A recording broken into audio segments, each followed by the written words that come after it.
They said it was just a joke, something light-hearted to break the tension, a game that would bring laughter and closeness. But when my son grabbed the duct tape and wrapped it tightly around my wrists, snapping the tape with a flourish as everyone else laughed, I felt something inside me snap, too. His eyes caught mine for just a moment, a flicker of amusement and mischief dancing there. But no apology, no hesitation. "It's just for fun, Mom," he said quickly, as if I might take it the wrong way, as if I might be too old or too serious to understand. I smiled politely, not wanting to ruin the evening, not wanting to be the woman who couldn't laugh along with her family. But as the tape clung cold and tight around my hands, as I sat there, feeling the sting of humiliation masked by a forced smile, I knew this night would mark a turning point. I was 74 years old, a woman who had once spent her life surrounded by books as a librarian, who had patiently read to generations of children, who had nurtured and guided, who had been a mother and grandmother, the heart of my family's story. But tonight, I was something else entirely.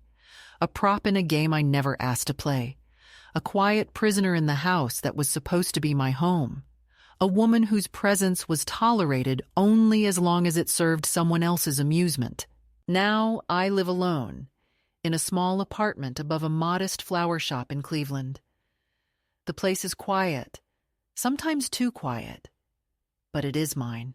I keep the windows open when the spring comes, letting in the scents of lilacs and fresh earth, and I talk to the old spider plant on the windowsill as if it were a friend. My hands still remember how to hold a book with care, how to turn pages slowly so as not to tear them. But they also remember the cold tightness of that tape, the helplessness that comes when your body is bound, and your spirit feels even more so. I did not speak of that night for a long time. The memory sat quietly inside me, like a folded letter I was too afraid to open, too afraid to let the words out. There were other nights before that, moments when the laughter in the room was never meant for me, when I was the invisible woman in the photographs, the voice that was spoken over, the presence that could be easily forgotten. But nothing cut as deep as that night when my son, the boy I had raised and loved, tied my hands as a joke and left me there while the game went on without me. I had thought, perhaps foolishly, that the years would bring us closer, that the wrinkles on my face and the gray in my hair would be badges of honor, tokens of a life lived well and with kindness. Instead, I was a punchline. I was a secret kept behind polite smiles and hushed tones. Even my grandchildren, whose cheeks I had kissed and whose scraped knees I had bandaged, laughed when they saw me tied up, as if I were a clown in a circus act, rather than the woman who had baked their birthday cakes and stayed up late helping with homework. The house that had once been filled with warmth and stories now felt cold and sharp, like a room I had entered by mistake and could not leave. My son's laughter was loudest of all, ringing in my ears long after the game had ended and the guests had gone home. That night, after the others had gone to bed, I sat on the edge of the living room couch with my hands still bound, wondering when I had last felt truly seen. I thought about the years of quiet sacrifices, the meals cooked without thanks, the nights spent worrying about everyone but myself. I thought about the ways I had folded myself small to fit into the roles expected of me, the dutiful mother, the doting grandmother, the woman who never made waves. And I realized, with a sudden clarity that frightened me, that I was no longer willing to be invisible. The tape around my wrists was a symbol, yes, but the true binding was the silence I had agreed to keep for so long. I unwrapped the tape slowly, feeling the sting on my skin, and promised myself that this would be the last time I let someone else control my hands, my voice, my life. In the days that followed, I moved through my routines with a new awareness. The warmth of the morning sun on my face, the scent of freshly brewed coffee, the gentle hum of the city waking up outside my window. All of it felt sharper, more vivid. I began to see the small acts of kindness I had overlooked. The florist downstairs who always saved me the last violet bouquet, the barista who remembered my name and my order without asking, the neighbor who waved whenever I passed by. These small connections, fragile and tentative, became the threads of a new tapestry I was weaving for myself. I was no longer tied down by the expectations of a family that had forgotten to see me. My story is not one of grand escapes or dramatic confrontations. It is the quiet unfolding of a woman reclaiming her dignity, her autonomy, her right to be heard and to belong on her own terms. The night my son tied my hands as a joke was the night I began to untie the knots inside me, the years of neglect and dismissal, and learn how to stand tall again. It has been a journey marked by small victories and deep wounds, by moments of loneliness and unexpected joy, by the steady rebuilding of a self that had been buried beneath layers of silence and compliance. So, this is who I am now. A woman who has learned that hands meant for holding others must sometimes hold themselves first. A woman who has discovered that it is never too late to say no to being a joke, to being overlooked, to being silenced. A woman who waits no longer for permission to live fully and freely. And if you find yourself in the shadows of someone else's game, know this: your hands are yours. Your voice is yours, and you have the power to untie yourself, one quiet step at a time. The moment I realized that the evening was no longer just a game, no longer just laughter and shared stories, but something far more painful, came slowly, like a shadow creeping in around the edges of a well-lit room. It began with a glance from my son that was no longer playful, no longer warm, but cold and distant.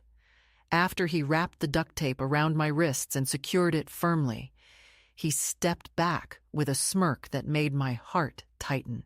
The others laughed, the children giggled, and for a moment I tried to laugh too, to be the good sport, to be the mother and grandmother who never made a fuss. But inside, a quiet storm was gathering. They didn't hurry to untie me. The tape stayed wrapped tight. The game went on without me, as if I were an obstacle or an afterthought rather than the woman who had spent decades holding this family together. I watched as cards were dealt, dice rolled, and jokes cracked, but none of those moments were for me. I was a spectator, trapped in a seat no one cared to share. The joke was no longer funny. The catalyst that shattered whatever fragile illusion I had left came when the youngest of the grandchildren looked at me and asked, "Grandma, why can't you play?" His voice was soft, confused, and for a fleeting second, the room went quiet. Everyone else seemed to hold their breath, waiting to see how I would respond. I looked at my bound hands and then at his wide eyes, searching for an answer that would make sense to him, that would not hurt or embarrass anyone. But there was no kind answer. I swallowed the lump rising in my throat and said, "Because I'm tied up, sweetheart." The innocence of the question made the room crack. The laughter returned, but it was sharper now, more brittle, like breaking glass. My son made a joke about how I needed to learn to loosen up and how this would teach me to take a joke better. I felt the words like a slap across my face. What was meant to be lighthearted suddenly carried the weight of something darker, a message not just about a game, but about my place in this family, about how easily I could be dismissed and controlled, how my voice could be silenced without a second thought. In the quiet moments that followed, when the children were called upstairs for bed and the adults gathered in small groups around the kitchen, I was left alone on the couch, still taped. The rough texture of the duct tape burned my skin as I shifted, trying not to fidget or draw attention. My son came over, untied the tape with an exaggerated carelessness, and said, "Don't be so sensitive, Mom." It was all in good fun. His words echoed hollowly in the room. I wanted to tell him that fun was not something that left me feeling powerless, humiliated, and invisible. But I swallowed my pride and nodded, because I had learned long ago that speaking up often meant being shut down. Instead, I picked up my purse, tucked my aching hands inside, and slipped out of the room before anyone could notice the tears I did not allow myself to shed. That night, as I lay in bed with the silence pressing in on me, I thought about every time I had bent so far backward to keep the peace that I lost sight of my own worth. I thought about the holidays when I was overlooked, the birthdays that passed without a call, the dinners where I was expected to listen but never to be heard. This moment, being tied up and laughed at, was not an isolated incident, but a culmination of years of quiet erasure. It was the stark, unspoken truth laid bare. I was not seen as a woman deserving of respect, but as a fixture in the background, a character in someone else's story, rather than the author of my own. The tape on my wrists was a cruel symbol of the invisible bonds that had held me captive for decades, bonds made of neglect, dismissal, and unspoken resentments. The days that followed were a slow unraveling of the life I thought I knew. I noticed how my son's tone changed when he spoke to me, less patient, more clipped, as if my presence was an inconvenience rather than a comfort. Invitations became fewer and less sincere, visits shorter, and filled with a polite but hollow distance.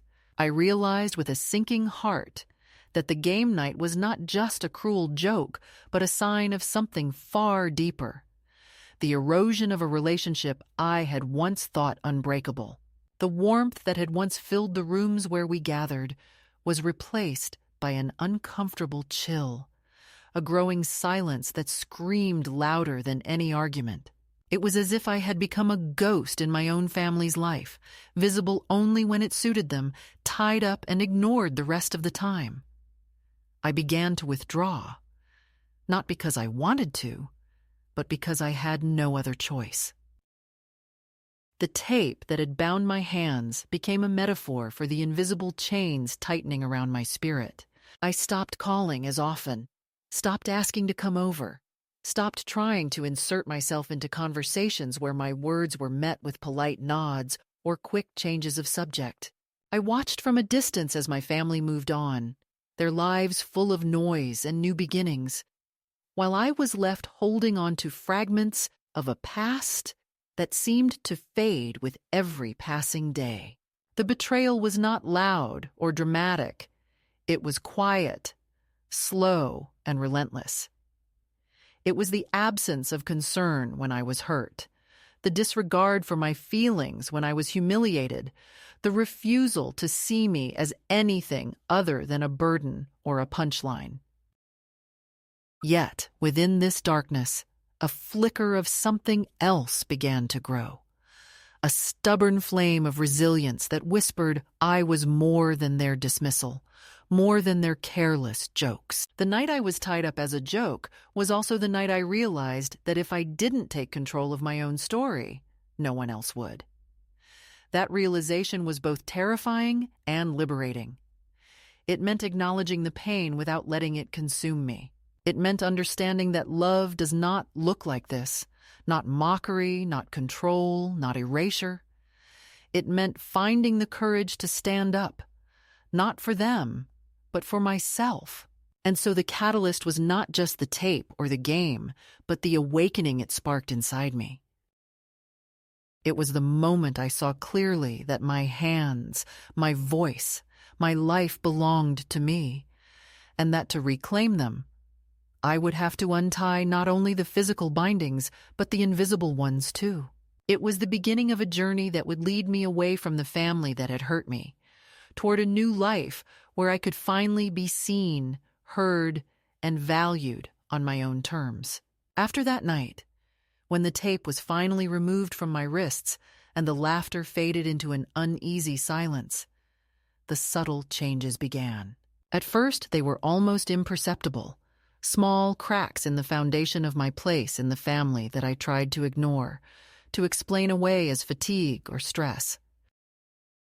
But they grew slowly and steadily, until I could no longer deny the shifting ground beneath my feet. It was not a sudden blow, but a quiet, persistent erosion of my presence, my voice, and my dignity. The jokes continued, but now they were less playful and more pointed, as if the tape had been a signal, a permission slip for others to treat me as less than I had always been. I noticed the way my suggestions were brushed aside during family dinners, the way my stories were interrupted or ignored during gatherings, the way the room seemed to shrink whenever I entered it. I was no longer a participant. I was a spectator, waiting in the wings for a role that was never offered. The first time I realized this shift was real, and not just in my imagination, came during a Sunday brunch. I had arrived early, as I always did, carrying a casserole dish filled with my famous baked ziti, a recipe passed down from my mother. I set it carefully on the buffet table, smiling at my daughter-in-law as she greeted me with a tight-lipped nod. The room was crowded, filled with laughter and the clinking of plates, but as I reached out to join a conversation, I felt a subtle tightening in the air, a pause in the chatter that spoke volumes. The words stopped, eyes flicked away, and the warmth I had once felt from these familiar faces was replaced by a polite distance. When I spoke, my voice was polite but tentative, and the responses were short, clipped, as if they were humoring me rather than welcoming me.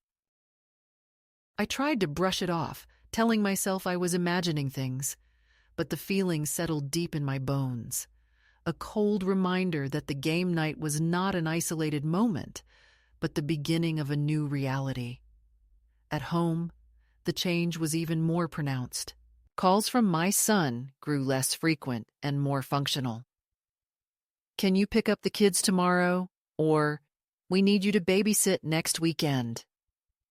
Requests, not invitations.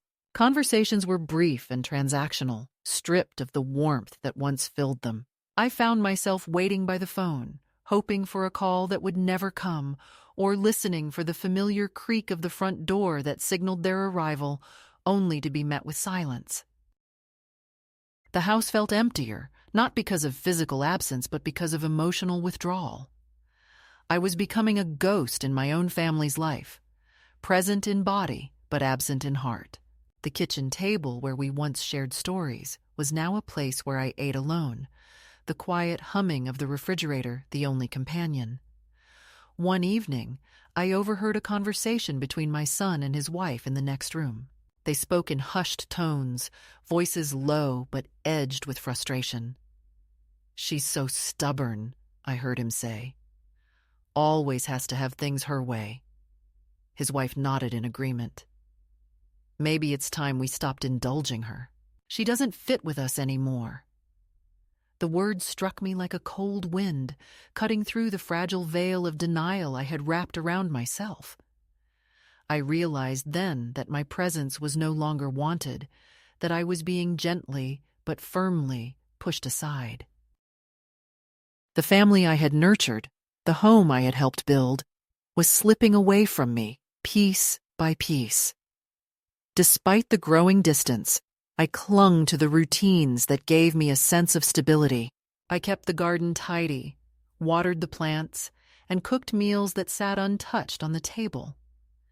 I took walks around the neighborhood, trying to find solace in the familiar streets and the faces of neighbors who smiled kindly but did not ask questions. I found comfort in the small acts of care I gave myself. The warm cup of tea in the morning, the quiet moments spent reading a book, the slow, deliberate practice of knitting scarves that I never finished.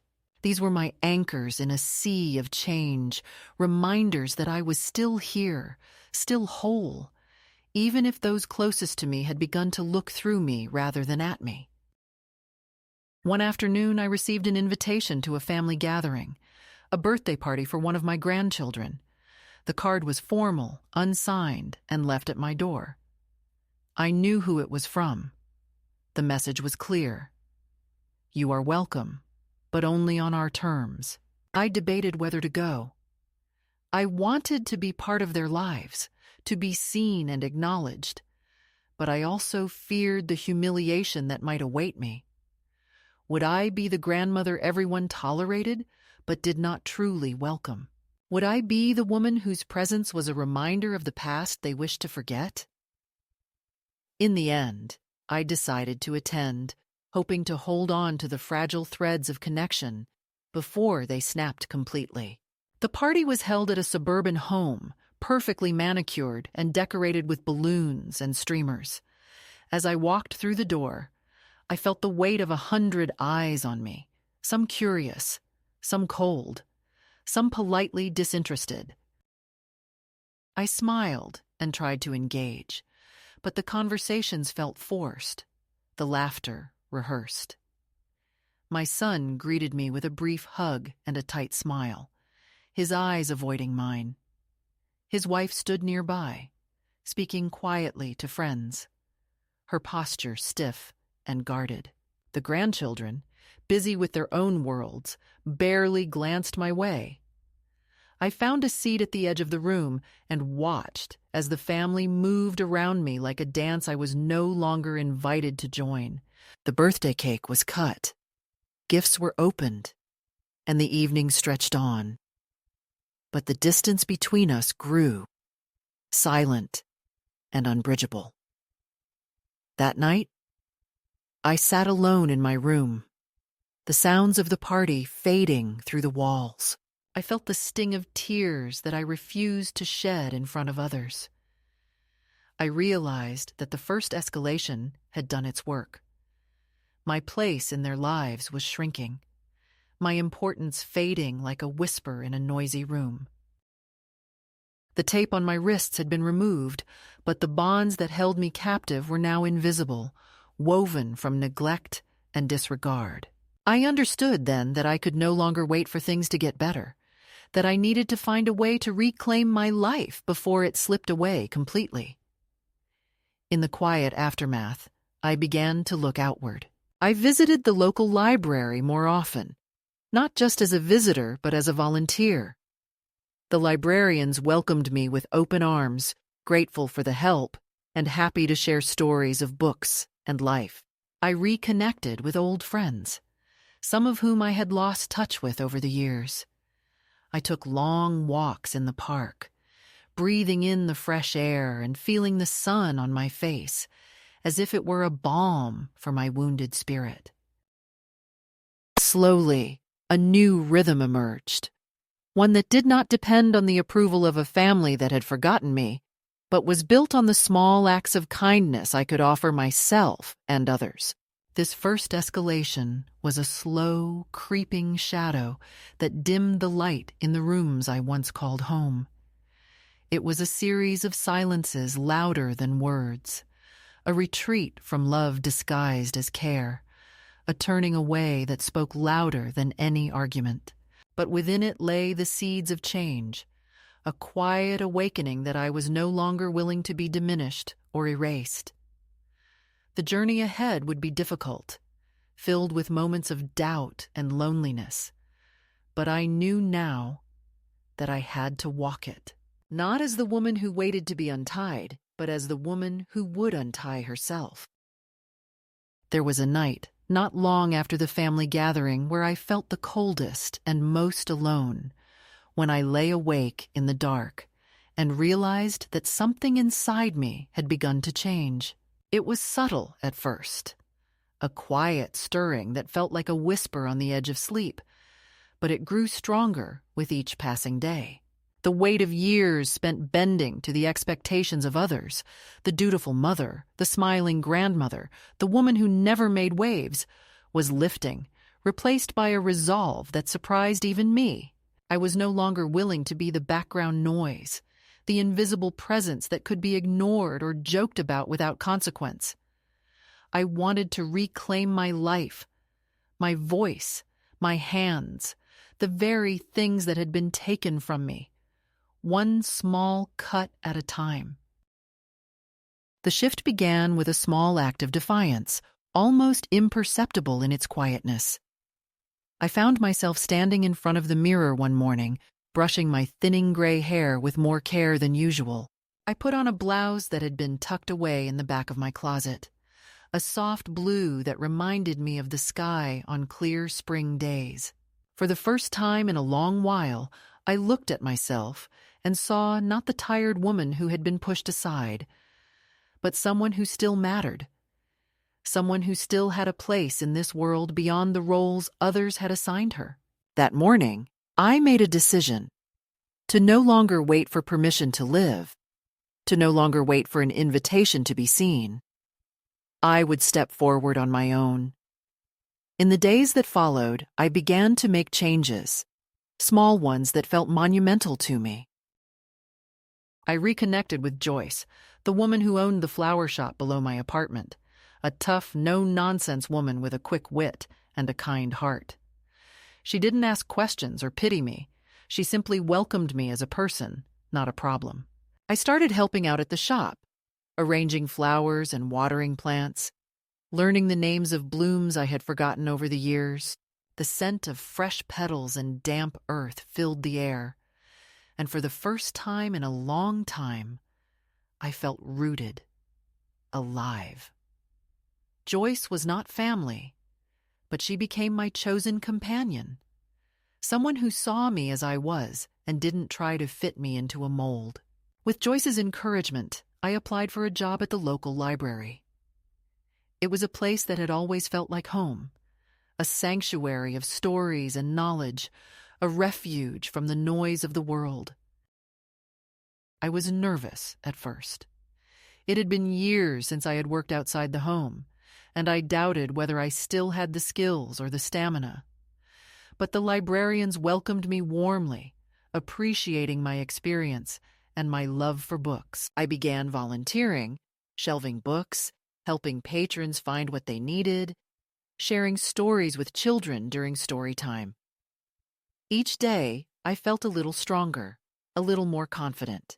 The library was more than a workplace. It was a place where I reclaimed a part of myself that had been buried beneath years of neglect and dismissal.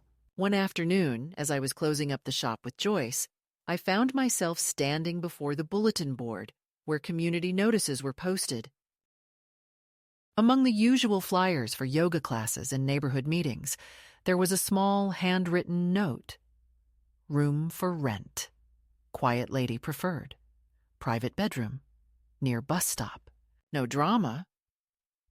It was a simple ad, but it felt like an invitation, a door left slightly ajar for someone like me. I called the number and arranged to see the room. The woman who answered the door was cautious but kind. Her house was old and a little worn, but it had a warmth that spoke of lived-in comfort.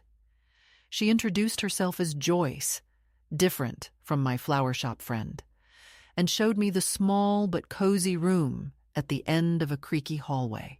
The sunlight spilled through the window, bathing the space in a soft glow that felt like hope. Moving into that room was a quiet act of rebellion. It was my way of saying I belonged somewhere, that I was not a burden, but a person deserving of a home. I unpacked slowly, placing a few cherished items on the dresser. A photograph of my late husband, a well-worn novel I had never finished, a knitted scarf I had made long ago. The act of arranging these things was a reclaiming of space, a declaration that I was here and I mattered. I began to settle into a new rhythm. Mornings at the library or the flower shop, afternoons walking the neighborhood or tending to my new home, evenings reading or knitting by the window. It was a life not shaped by others' expectations, but by my own choices. This shift was not without its challenges. There were moments when the loneliness pressed in, when memories of the family I had lost seemed to haunt the quiet rooms. But there were also moments of unexpected joy. A shared cup of tea with Joyce, a smile from a stranger in the park, the gentle laughter of children during story time. These small connections became the threads of a new tapestry I was weaving, one that was fragile but real. I began to understand that freedom was not a grand event, but a series of quiet moments, each one a step away from the past and toward a future I could shape for myself. The navy wool coat I bought one crisp autumn day became a symbol of this new life. It was warm and solid, with deep pockets that felt like holding possibilities. When I put it on, I felt a flicker of pride, a reminder that I was still capable of choosing for myself, still worthy of care and respect. Wearing that coat, walking the streets with my head held a little higher, I felt a strength growing inside me. A strength born not from anger or bitterness, but from the quiet certainty that I was no longer tied down. The tape that had bound my wrists was long gone, but the true untying was happening inside me, one deliberate act at a time. In this midpoint of my journey, I was no longer the woman who waited silently for others to see her. I was a woman who chose to be seen, who stepped into the light on her own terms. The shift was not dramatic or sudden, but it was profound. It was the moment when I began to reclaim my story, to rewrite the narrative that had for so long been written by others. It was the turning point from victim to survivor, from invisible to visible, from bound to free. And though the path ahead was uncertain, I walked it with a quiet courage, carrying with me the knowledge that I was finally becoming who I was meant to be. Life in my new rhythm was fragile but growing stronger, like a sapling pushing through cracked concrete, stubbornly claiming space where none seemed to exist before. I had found small joys and quiet strength in the everyday, the scent of fresh flowers at the shop, the sound of pages turning in the library, the soft murmur of city life outside my window. Yet, even as I embraced this new chapter, the past was never far behind, creeping in with unexpected weight, reminding me that the bonds I thought broken were still tangled and knotted around my heart. The second escalation was not a violent upheaval, but a slow return of shadows, the reappearance of old ties and new complications that tested the very ground I was trying to build beneath my feet. It began with a letter, small and carefully folded, left in the mailbox one gray morning. I recognized the handwriting before I even unfolded the paper. It was Kieran's, my oldest grandchild. He was the only one who had ever reached out with anything resembling genuine concern, the only one who had not forgotten that I was more than just a name or a role. His letter was simple, full of worry and hope, asking where I was and if I was safe. He told me that his parents were frantic, that they had said I had disappeared, that no one had heard from me. There was a tenderness in his words, an honesty that broke through the cold walls I had built around myself. I read the letter twice, the edges of the paper softening with each fold, and then I carefully tucked it away without responding. I was not yet ready to reopen the door they had slammed shut. Days later, Lisa, my daughter-in-law, appeared, not in a letter, but in person. She showed up at the cafe where I worked, her coat too sharp for the drizzling rain, her smile tight and unreadable. I saw her first through the window, standing stiff and still by the pastry display, pretending to read the chalkboard menu. She looked like a woman bracing for a storm, a guest arriving uninvited to a home she did not belong in. I did not go to her. I kept wiping down the counter, pretending not to notice.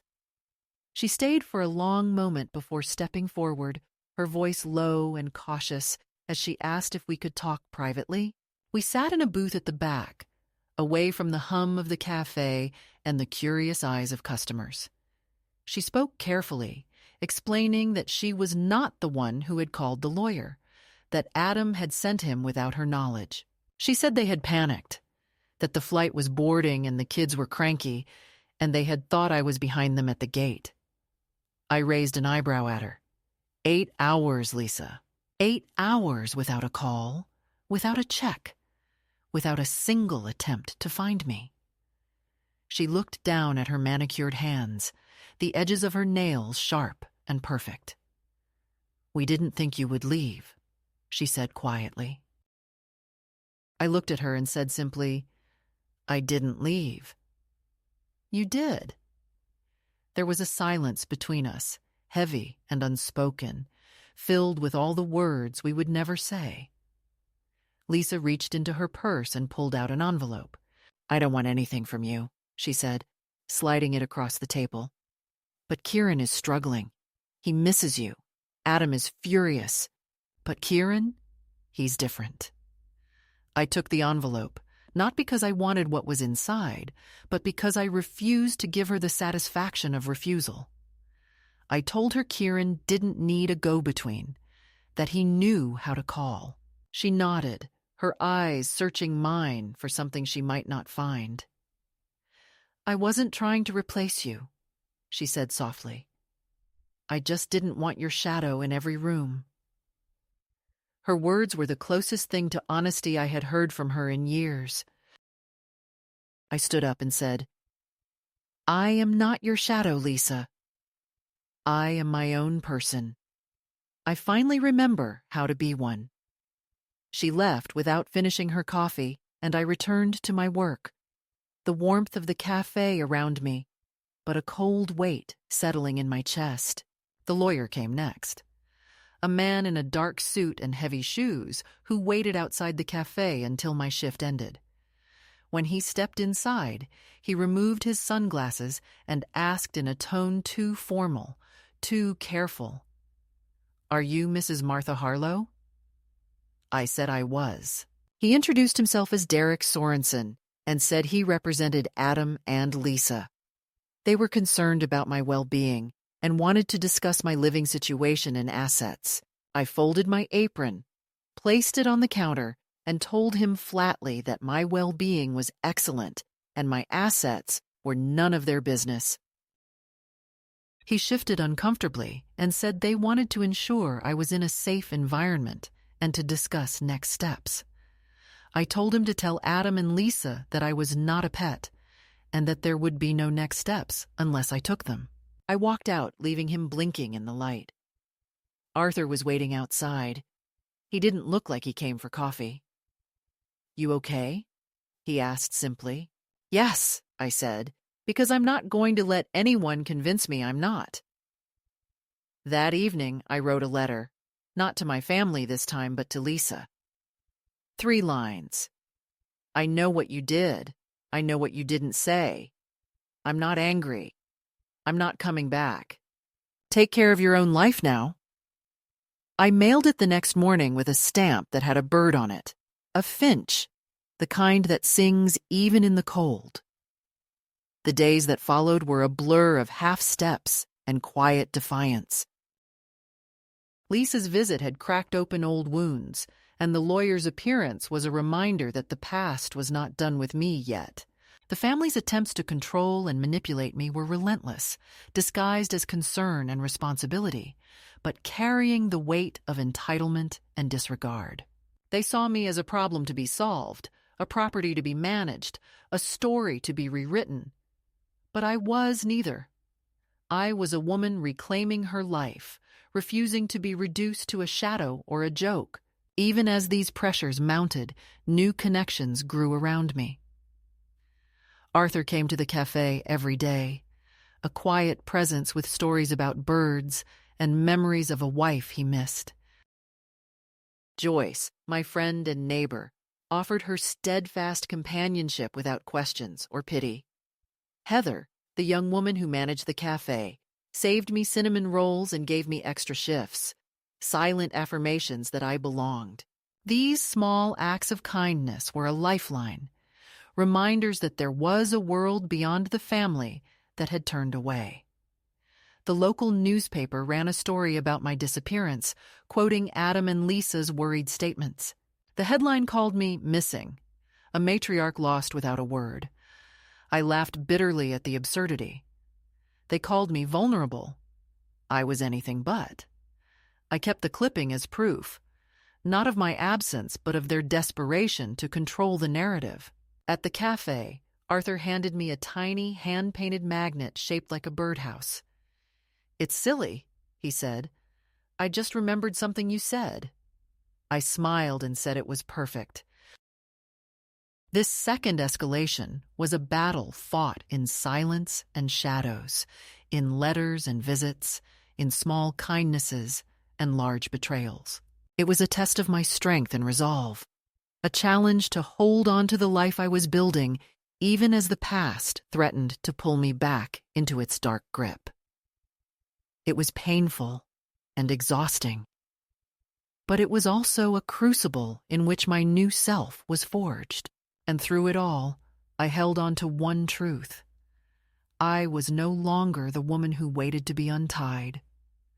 I was the woman who chose to be free. The moment I decided to write that final letter, to send the words I had carried in my heart for so long, was not one of fury or bitterness, but one of calm, deliberate closure. It came after days of restless nights, after the relentless knocking of the past on my new life's door, after the quiet battles and the slow unraveling of old ties. I sat at my small desk in the room that was mine now, the one I had chosen and made my own, with the soft glow of the lamp casting gentle shadows on the walls. The paper was thick, the kind you keep for letters that matter, and I took my time, letting each word fall like a measured step along a path I was finally ready to walk alone. "To whom it may concern," I wrote, my hand steady, despite the tremors of old wounds still fresh beneath the surface. "There is no cause for further legal contact. I am of sound mind in a safe environment and not under duress. I have retained local legal counsel.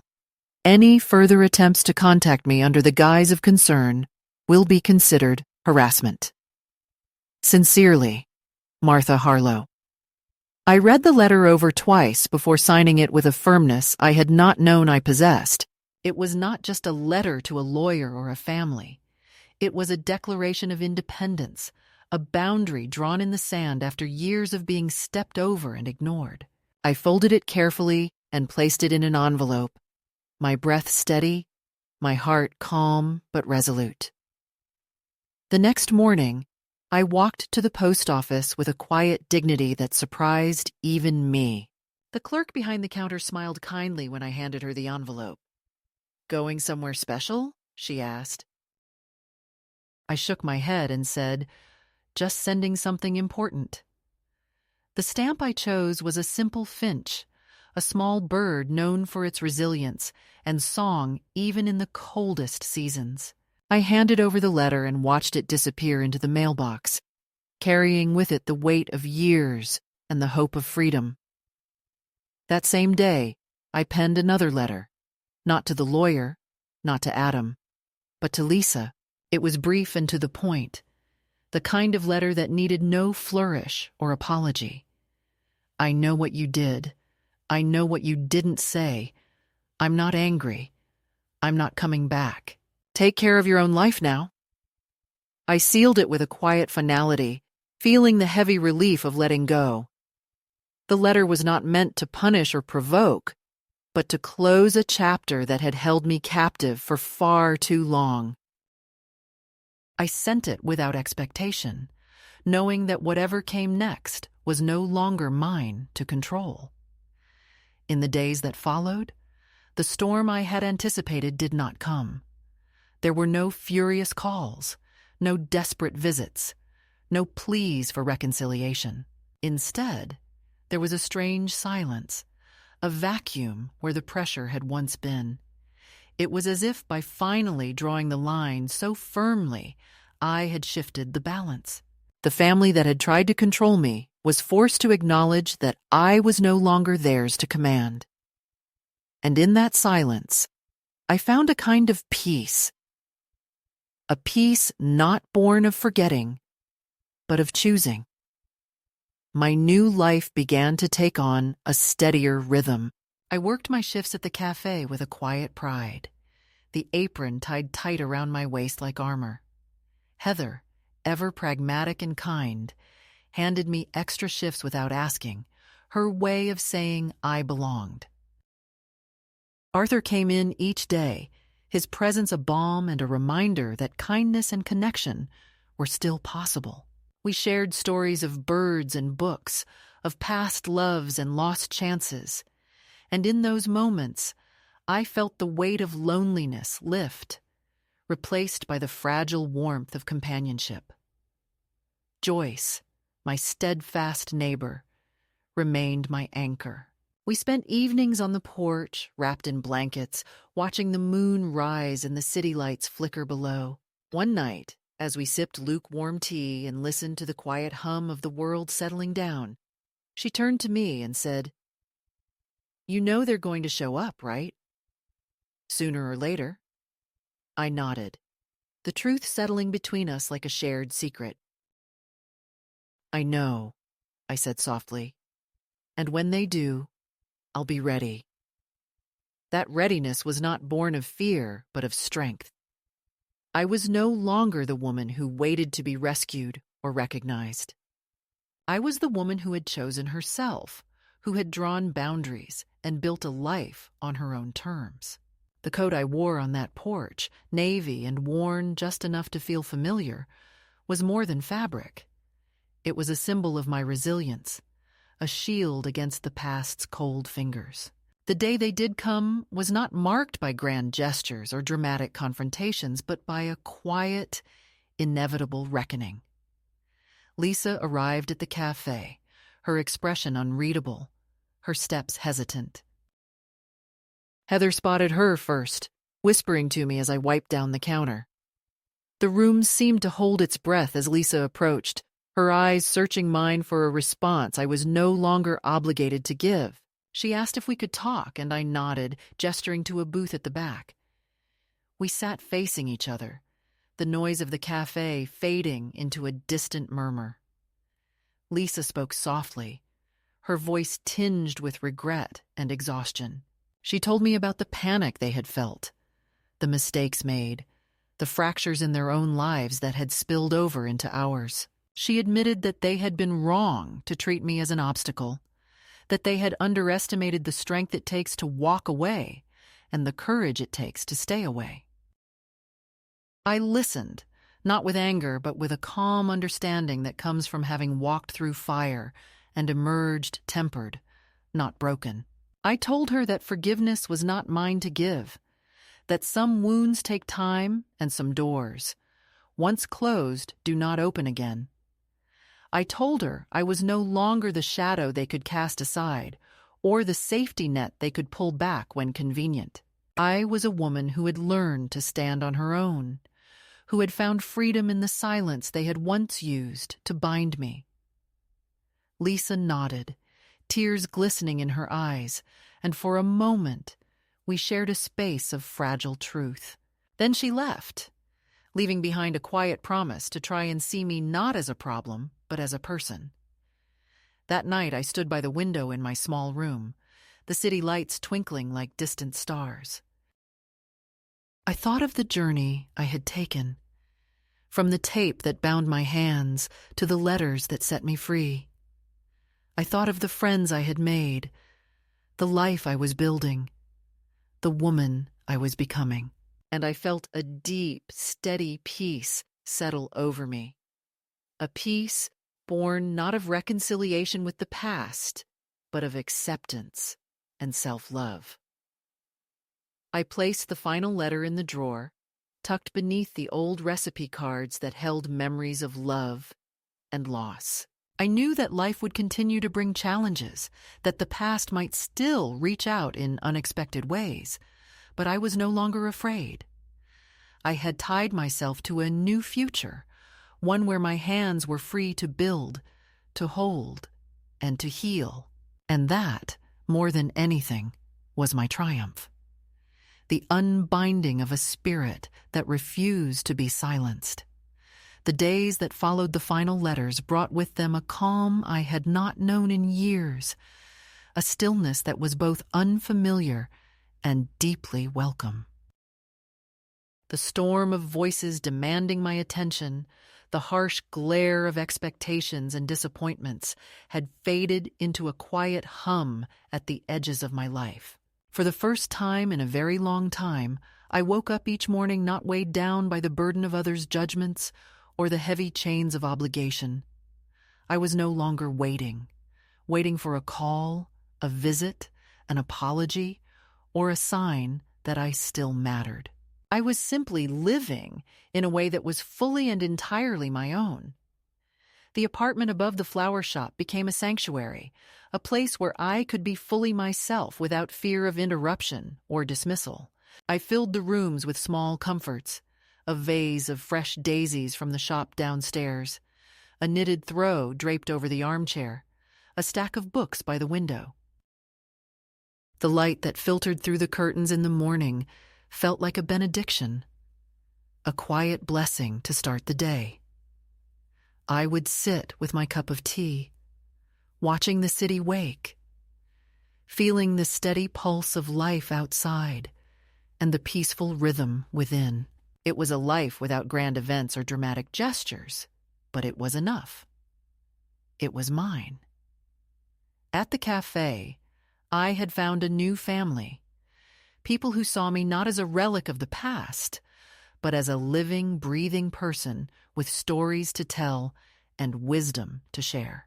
Heather, ever practical and kind, never missed an opportunity to remind me that I belonged, that my presence was a gift, not a burden.